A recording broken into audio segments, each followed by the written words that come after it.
Thank you all for being here. This morning, our state is in shock, and I want to take this moment to speak directly to the people of our state. To our first responders, I'm in awe of you. I'm in awe of your courage. I'm in awe of your strength. I'm in awe of everything you do for each and every one of us. You saw a crisis, and you said, "What can I do to help?" And our response teams are doing everything in our power to rescue and recover the victims of this collapse, literally as we speak. People who, as we speak, are out there, are divers, are air assets. People who right now are working to save lives and are doing it because the state asked. And we will update the public as the work continues. To our partners inside and outside of government, I know this has been a long night. We started coordinating immediately after the Key Bridge collapse. We've been standing together every step of the way, from our county leadership, to our city leadership, to our state leadership, to our federal leadership. And I'm grateful to call each and every one of you not just colleagues, but I'm grateful to call you friends. And to the people of Baltimore, and each and every one of the 6.3 million Marylanders who call our state home. I recognize that many of us are hurting right now. I recognize that many of us are scared right now. And so I want to be very clear about where everything stands. We are still investigating what happened, but we are quickly gathering details. The preliminary investigation points to an accident. We haven't seen any credible evidence of a terrorist attack. Our administration is working closely with leaders from all levels of government and society to respond to this crisis, and not but just by addressing the immediate aftermath, but also by building a state that is more resilient and a state that's more safe. That is our pledge, and that's our commitment, and we're going to keep that commitment. And lastly, to the victims of this tragedy and their loved ones, all of our hearts are broken. We feel your loss. We're thinking of you, and we will always be thinking of you. We pray for the construction workers who are on the Key Bridge, and we pray for everyone who has been touched by this tragedy, and their families, and all of their loved ones. But Maryland, we will get through this, because that is the Maryland spirit, and that's what Maryland is made of. We are Maryland tough, and we are Baltimore strong. So in the face of heartbreak, we come together. We embrace one another, and we come back stronger. That's what we've always done. That's what we'll continue to do. And that's what we're going to get done together. And we're going to pray for Baltimore. And I'd like to turn this over to Senator Van Hollen, who's done a remarkable job in our fellow delegation in providing support. So thank you, Senator. Thank you, Governor. As the governor said, we come together. We come together in Baltimore. We come together in Maryland. First of all, our hearts go out to all those who are on the bridge and their loved ones. We pray for them. Our gratitude goes out to the first responders who, as we speak, are out there continuing to conduct search and rescue operations. I want to thank the governor, the mayor, the county executive, all the people gathered here as part of Team Baltimore and Team Maryland. And the federal government is with them as a partner. The Coast Guard, as we speak, is also part of this mission. Coast Guard cutters, Coast Guard aviation assets. I spoke twice today with Secretary of Transportation Pete Buttigieg. Pete Buttigieg has pledged that they will do everything they can to very quickly release emergency response funds for this important project. The National Highway Transportation Administrator is on his way to Baltimore if he's not here already. They will be releasing those early funds once all the parties are fully engaged. Second, The National Transportation Safety Board, I talked to the chair this morning. She and her team will be conducting an investigation of what happened. And finally, the Army Corps of Engineers, naval assets for looking below the. All of this is going to be. The governor is leading Team Maryland. The mayor and the county executive, of course, Team Baltimore. But I'm just here to say, together with Ben Cardin, Senator Cardin, and Congressman Fume and others, the federal government is your partner in this effort. Thank you. And again, to the people of our state and the people of this great city, we're with you. We love you. We will get through this together. Thank you, Governor.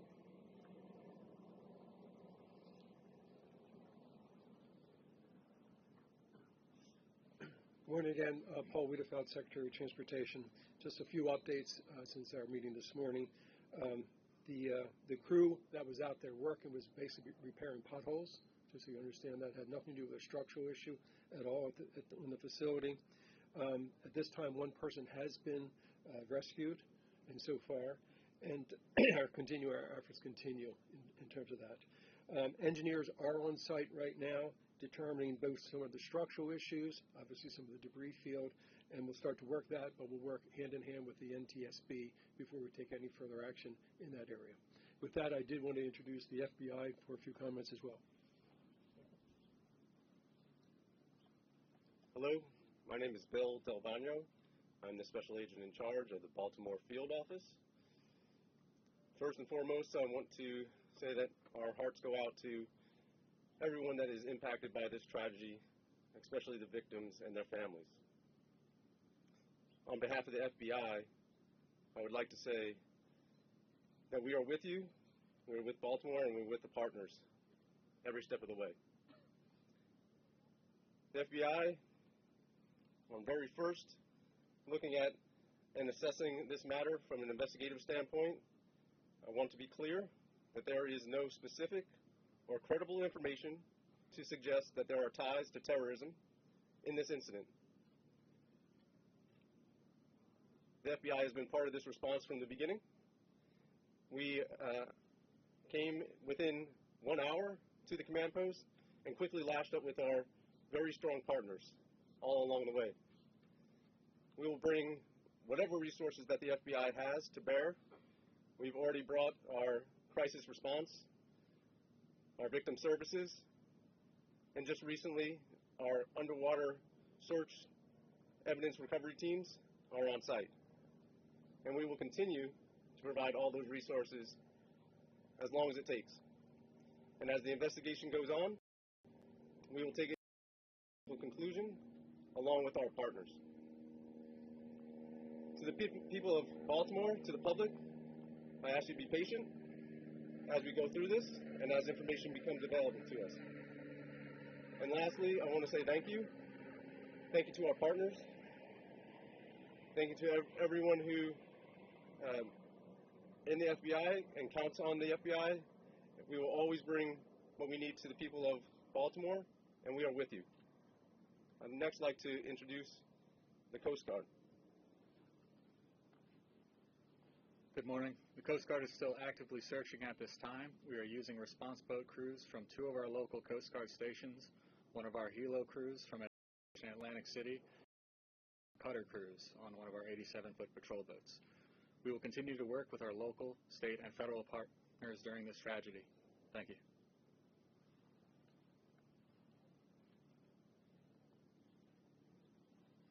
Governor, you say traffic in and out of the harbor stop at this point? Governor, as far as you are aware, was the collapse of that bridge inevitable as that ship hit that part of the bridge?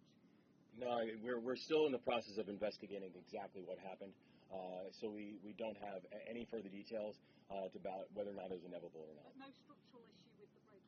No, there was, in fact, the bridge was actually fully up to code, so we have no further information about what happened during that time. Governor, is all shipping in and out of the port now stopped completely, and do you have any estimate very early on as to how long it will be before shipping can resume to the Port of Baltimore? Yeah, we don't have any estimates. on timeline because right now our exclusive focus is on saving lives. Our exclusive focus is on search and rescue. Could you give us a better sense for the number? Because we've heard, I know Mr. Wiedefeld said one had been rescued, but earlier from Baltimore we heard that 2 have been rescued. Can you tell us the total numbers we're talking about that may be, that you're searching for, and how many have been rescued? Well, there are 8 individuals. 6 are being searched for right now. 1 is was taken to the hospital, and 1 is not in the hospital that we're speaking to. So 6 unaccounted for? Yes. And does that involve individuals that may have been in vehicles that went in the water? Do we know? We believe it's a construction crew only. Okay, so we don't think there's anyone in vehicles in the water? No, we do not believe so. Okay, we'll take questions right here. Take this question here.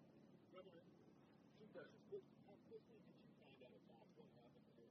What was your reaction on the scale of what you did?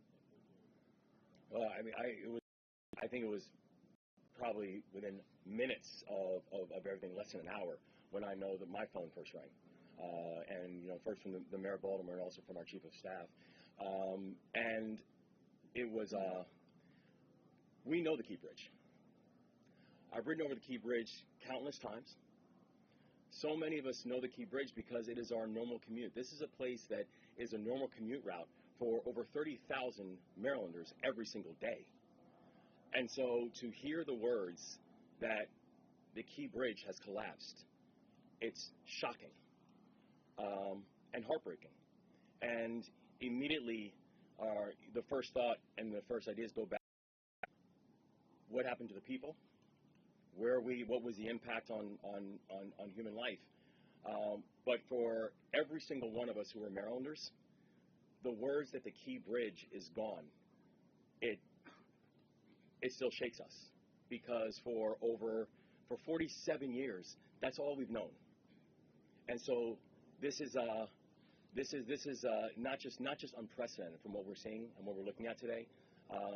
It's heartbreaking. Governor, can you confirm that the crew on the ship alerted authorities that it had lost propulsion and was in trouble? We can confirm that the crew notified authorities of a power issue. Yes. And that they had lost power on the ship? Yes. Was there any effort to shut down the bridge before and then we're going to take the question right here? Gotcha.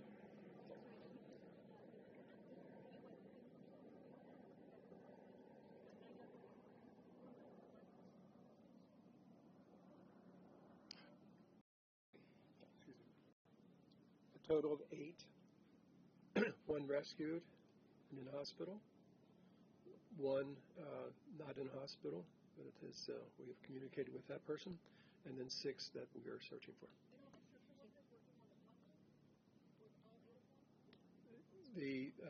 Yes, they were all related to the construction program. Yes. We heard that multiple vehicles went into the water. Any word on how many vehicles went into the water and the condition of those people that were in the Not at this time. I was going to shift over here. Was there any way to shut down the bridge? Was there enough time for that distress call to trigger something like that? The thing that we know is that even as the boat was coming in, we had a ship that was coming in at 8 knots, so coming in at a very rapid speed.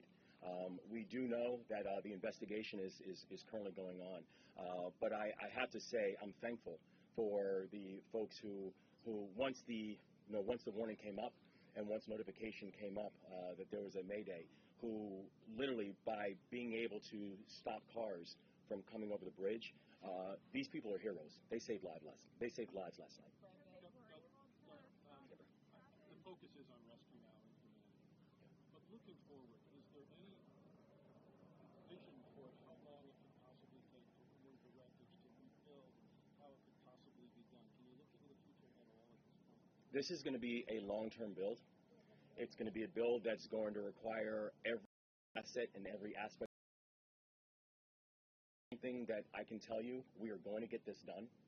We are going to make sure that this is not just rebuilt, but that we are going to rebuild in a way that remembers the people who this tragedy has impacted, and also do it in a way that honors the community that it serves. But right now, I could not give you any form of estimate on timing or cost. Right now, my and all of our exclusive focus is we're just trying to save lives.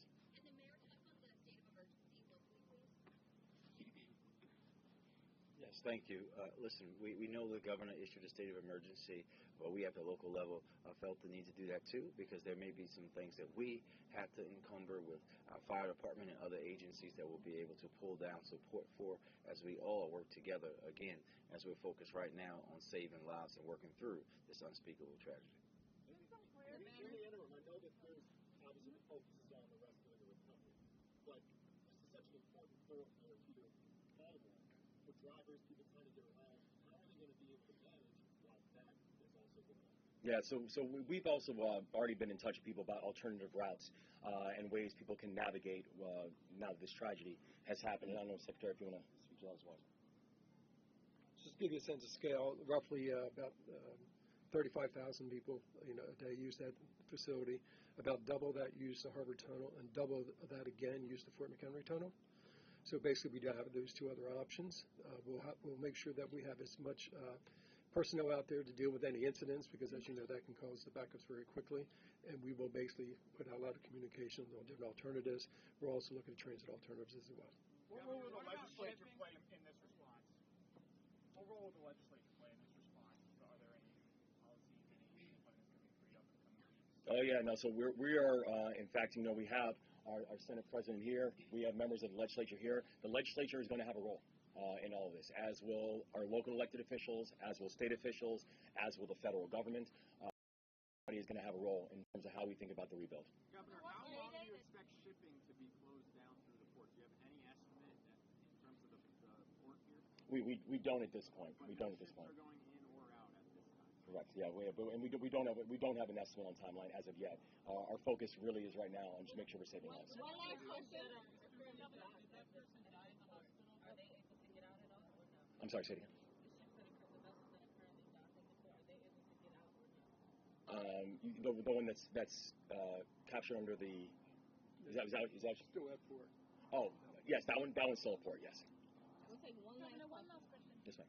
Was the ship being guided out by tugs, firstly? And secondly, did you just say that it issued a mayday in enough time that you were able to stop all traffic from entering both sides, so that the only casualties we expect are the workers on the bridge? Yes, ma'am. So the investigation is still going on, so we're going to have all the full details and also all the full details about the timeline and the tick-tock that took place.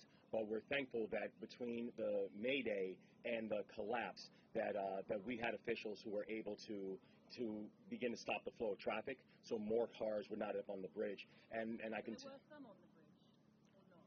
Were there any during the collapse. Yeah, were there some on the bridge? There's been reports that have been sonar that have detected vehicles at the bottom of the water.